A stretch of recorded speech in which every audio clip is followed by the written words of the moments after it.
Assalamualaikum warahmatullahi wabarakatuh. Salam bahagia, salam sehat. Halo guys, para otomotif tech di seluruh jagat raya. Kita ketemu lagi.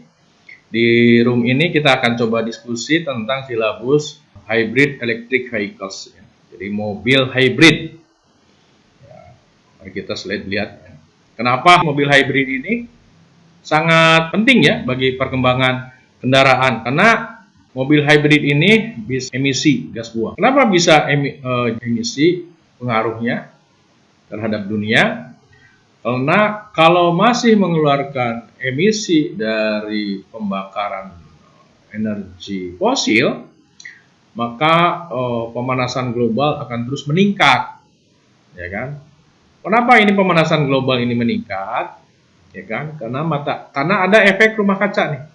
Efek rumah kaca itu salah satu sebabnya adalah gas yang dihasilkan oleh kendaraan yang berbahan bakar fosil, yaitu menyumbang sekitar 28%. Ini alat transportasi yang menggunakan bahan bakar fosil.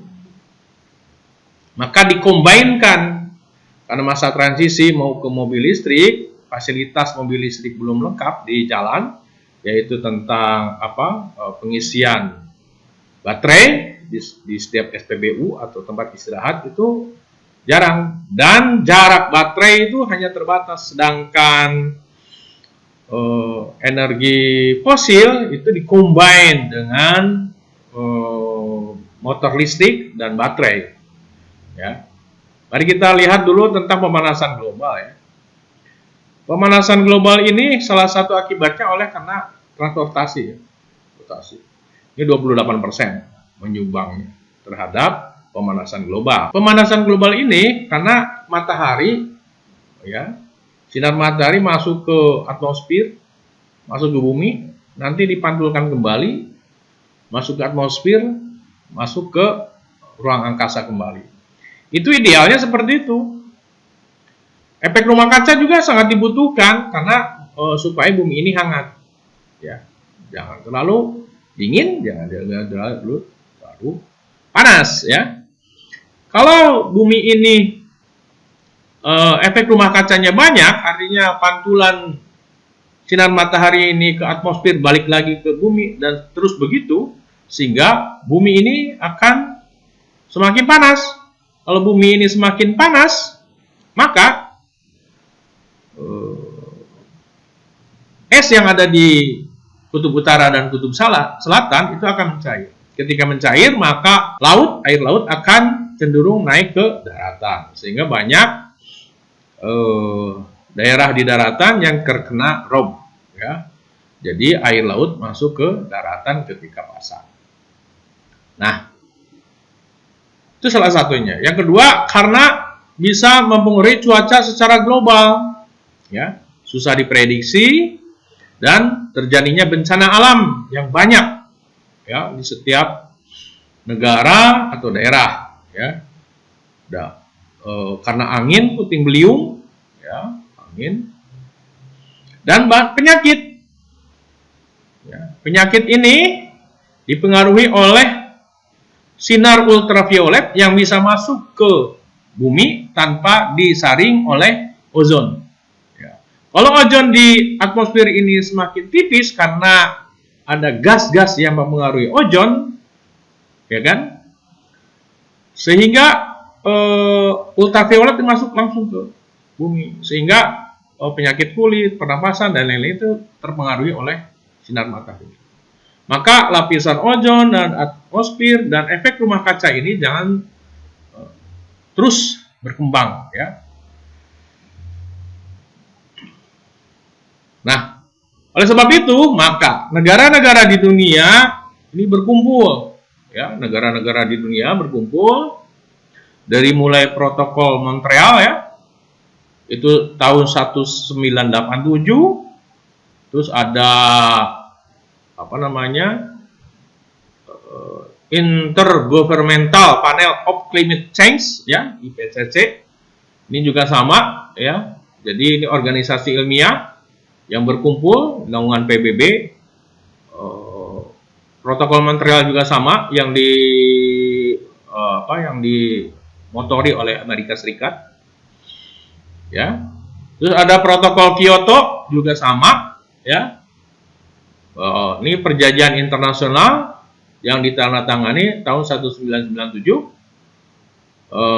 Itu juga sama tentang oleh PBB, ya, UNFCCC, ya, C-nya 3. Itu menetapkan komitmen, ya, negara-negara industri atau negara maju bagaimana mengurangi emisi gas rumah kaca. Terus ada juga Paris Climate, ya, Agreement, yaitu membatasi kenaikan suhu global menjadi di bawah 2 derajat Celcius, ya. Sehingga bisa turun, ya, pemanasan globalnya menjadi 1,5 derajat Celcius. Ya. Karena untuk mencegah efek rumah kaca. Sehingga di tahun 2050 itu emisi gas buangnya itu bisa 0. Ya. Nah, ini adalah step by step-nya perencanaan bagaimana ke depan gas-gas yang berbahaya bagi bumi itu bisa dikurangi, ya, malah dihilangkan. Selanjutnya, kenapa kita harus mengenalkan mobil hybrid ini secara masif di dunia pendidikan? Karena tadi targetnya bahwa di 2050 itu 0 emisi gas buang. Maka yang pertama harus dilakukan oleh pendidik atau di dunia pendidikan yaitu merevisi kurikulum dan silabus, ya kan? Terus memasarkan regulasi tentang mobil hybrid dan mobil listrik, ya. Dan mengurangi penggunaan mesin pembakaran dalam atau ICE, internal combustion engine. Itu targetnya kalau di Toyota itu sampai 2040 tidak produksi lagi. Nah, mesin hybrid itu atau mobil listrik itu, ya, kalau teknologi mobil listrik itu hanya motor listrik, baterai, dan power control unit, itu mobil listrik. Kalau hybrid ditambah dengan generator, electronic vehicles motor, dan mesin pembakaran dalam. Ya. Nah, sekarang motor listrik itu hanya 3, control unit, motor, dan baterai. Ini adalah komponen utama yang akan kita bahas selama pembuatan silabus dan kurikulum tentang mobil hybrid atau mobil listrik. Nah, profil lulusannya yaitu setelah dia belajar, maka siswa atau peserta didik bisa memahami komponen secara umum kendaraan hybrid electric vehicles, ya, yang serupa dengan mobil internal combustion engine atau konvensional. Terus memahami komponen utama kendaraan hydraulic electronic vehicles yang membedakan dengan internal combustion engine atau konvensional. Sedangkan tentang prakteknya, ya, yang ini tentang bagaimana bongkar pasang, mengganti yang rusak dengan yang baru, mengukurnya, ya kan? Terus menguji mobil itu, ini masih dalam tahap penjajakan, ya, dengan industri yang ada, karena masih jarang ada mobil listrik atau hybrid electric vehicles, ya, atau mobil hybrid.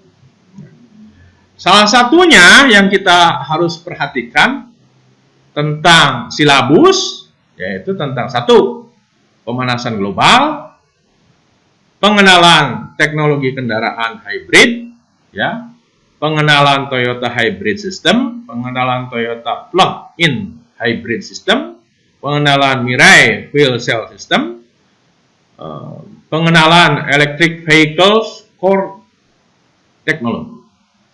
Selanjutnya yaitu ekosistem mulai dari bahan bakar kendaraan hingga siklus pemakaian kendaraan dan referensi kendaraan. Ya kan?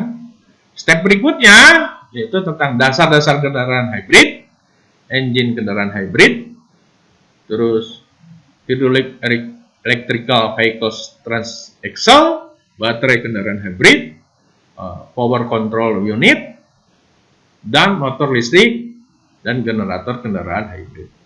Nah, itulah unit kompetensi yang akan kita pelajari selama 4 kali pertemuan ini.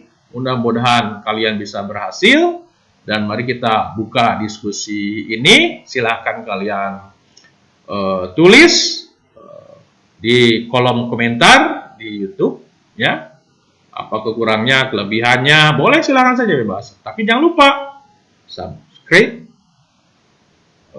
di-share ya, dikirim ke yang lain, temennya atau saudaranya atau kakaknya, adiknya, boleh pacarnya juga, gitu ya. Nah, ya. Terima kasih. Ketemu lagi di season berikutnya.